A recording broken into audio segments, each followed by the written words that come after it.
पहली गाथा मंगलाचरण की। प्राकृत गाथा का पाठ हो गया, पद्यानुवाद का पाठ सभी मिलकर एक साथ करेंगे।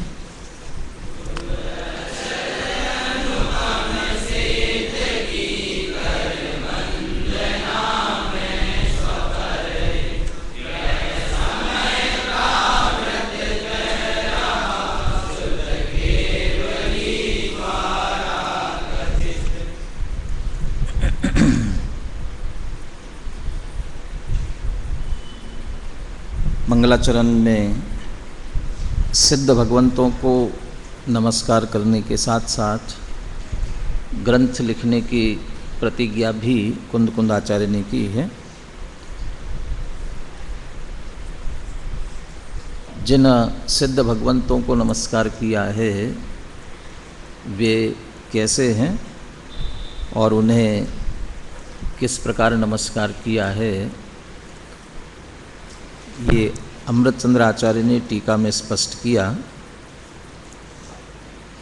अमृतचंद्र आचार्य टीका लिखते हैं तो गुरुदेव उसके लिए कहा करते थे,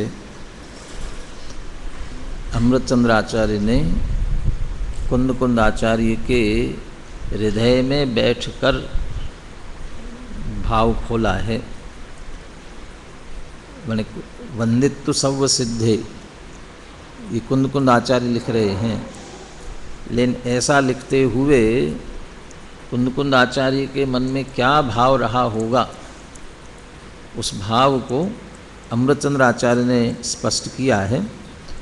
तो सिद्ध भगवंतों के जो विशेषण है, ध्रुव है, अचल है, अनुपम, और साथ में गति शब्द का प्रयोग किया था, तो वह गति भी कैसी है, उसका नाम क्या है, अभी पूछ नहीं रहा हूँ, अपने को शेष टीका पूरी करनी है। लेकिन शिविर के बाद जो अगली कक्षा लगेगी उसमें सबसे पहले पूरे विषय को दोहराया जाएगा। उस समय तक आपको काफ़ी समय है अच्छी तरह से सहेतुक जो तीनों विशेषण दिए गए हैं उनकी सहेतुक सिद्धि बराबर ध्यान में रहनी चाहिए।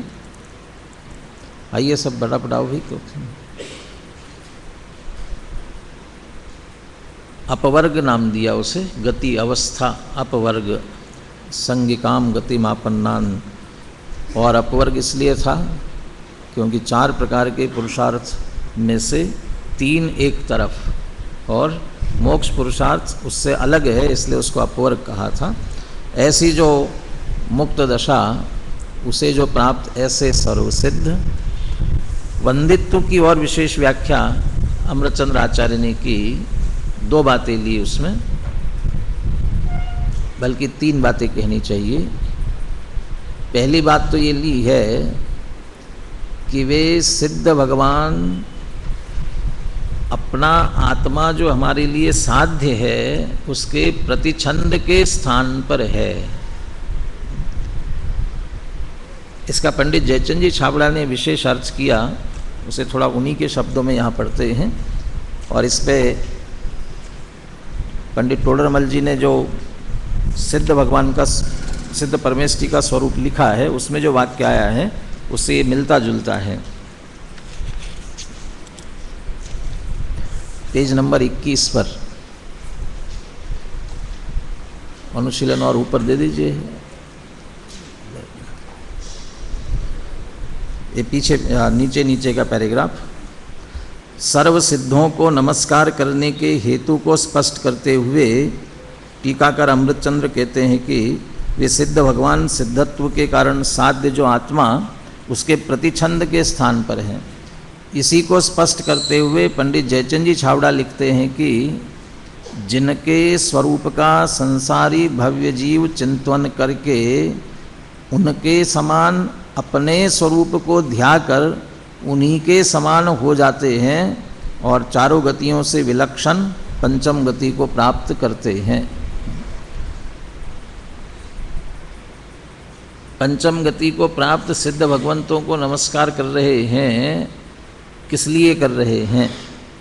तो हमें भी पंचम गति प्राप्त करनी है, इसलिए तो पंचम गति प्राप्त करनी है तो सिद्ध भगवंतों को नमस्कार क्यों कर रहे हैं? क्योंकि उन्होंने यह दशा प्राप्त कर ली है, तो हमें भी वह दशा प्राप्त हो इसलिए हम उन्हें नमस्कार कर रहे हैं। तो क्या उन्हें नमस्कार करने से वो दशा प्राप्त हो जाएगी? कैसे होगी? इसलिए दोनों बातें लिखी। उन्हें नमस्कार करके उनके स्वरूप का संसारी भव्य जीव चिंतन करते हैं। पहले उनके स्वरूप का चिंतन करते हैं और फिर उनके स्वरूप के चिंतन से सिद्ध दशा प्राप्त नहीं होगी। उसके बाद क्या करेंगे? उनके समान अपने स्वरूप को ध्याकर, मैंने अपने स्वरूप को तो ध्याना ही पड़ेगा, बस ये है कि हमारा स्वरूप उनके जैसा ही है। इसलिए जो आदर्श कहा जाता है ना, अशरीरी सिद्ध भगवान आदर्श तुम्ही मेरे। आदर्श के दो अर्थ। आदर्श माने एक दर्पण होता है, तो दर्पण में देखा जाए क्या दिखाई देता है। दर्पण झूठ न बोले, दर्पण कभी झूठ नहीं बोलता है। उसके सामने खड़े हो, जैसा असली नकली चेहरा वो सब बता, जैसा है वैसा उसमें दिखाई देता है। तो सिद्ध भगवान हमारा स्वरूप दिखाने के लिए दर्पण के साथ आप खड़े हो जाओ सिद्ध भगवान के सामने, तो आपका द्रव्य स्वभाव से क्या स्वरूप है ये आपको अच्छी तरह से स्पष्ट हो जाएगा। एक तो इस संदर्भ में आदर्श है, दर्पण हमारा जैसा स्वरूप है वैसा दिखाता है, ऐसे सिद्ध भगवान भी हमारा मूल स्वरूप, हमारा स्वभाव क्या है ये दिखाते हैं, इसलिए आदर्श है।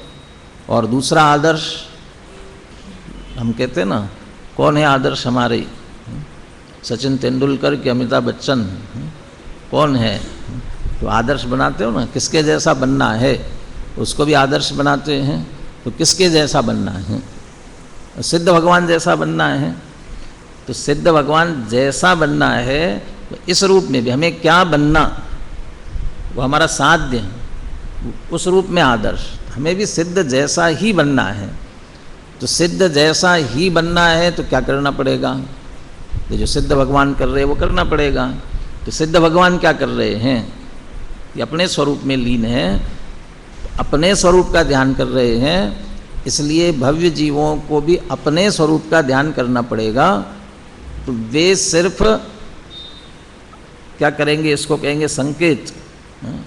वे सिर्फ हमारे लिए इसका मार्ग बता रहे हैं, मार्ग दिखाने वाले हैं कि भाई इस प्रकार से आप भी करेंगे तो सिद्ध दशा आपको भी प्राप्त होगी।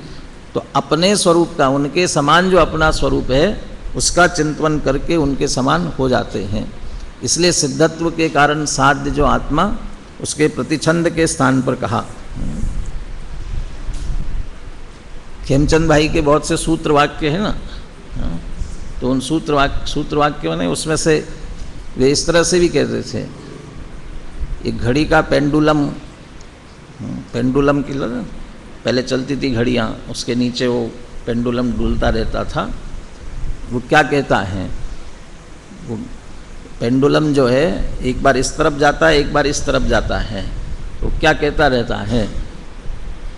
इसलिए ऐसे भगवान के दर्शन करते समय या सिद्ध भगवान के तो दर्शन तो क्या करेंगे? सिद्ध भगवान के दर्शन किए कभी?